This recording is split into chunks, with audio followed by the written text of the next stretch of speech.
মানুষের জন্য নিজেকে পরিবর্তন করাটা সবচেয়ে বড় বোকামি। পরিবর্তনটা হোক শুধুমাত্র নিজের জন্য নিজের। পুরো পৃথিবী কোনো কিছুই পরিবর্তন হবে না, পরিবর্তন হবে শুধু নিজেকে করতে হবে, নিজের কিছু অভ্যাসকে পরিবর্তন করতে হবে। নিজের অভ্যাস যখন পরিবর্তন হয়ে যাবে তখন সব কিছুই পরিবর্তিত হবে। পরিবর্তন সবার আগে নিজের জন্য করা উচিত। আজ যার সঙ্গে দেখা হচ্ছে বা আজ যার সঙ্গে পরিচয় হয়েছে বা যাকে সবচেয়ে বেশি আপন বলে মনে হয়েছে, তাকে বা তার জন্য যখন নিজেকে পরিবর্তন করা হচ্ছে, তো সেই পরিবর্তনটা সাময়িক পরিবর্তন। দিন শেষে পরিবর্তন হোক সৃষ্টিকর্তার জন্য, দিন শেষে পরিবর্তন হোক শুধু নিজের জন্যে। অ্যান্ড সবচেয়ে আপনজন হচ্ছে আমাদের সৃষ্টিকর্তা।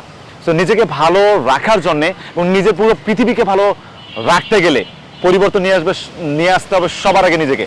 সো পরিবর্তন হোক নিজের জন্য, নিজের পৃথিবীটা হয়ে উঠুক পরিবর্তনময়, কারো পৃথিবী নয়।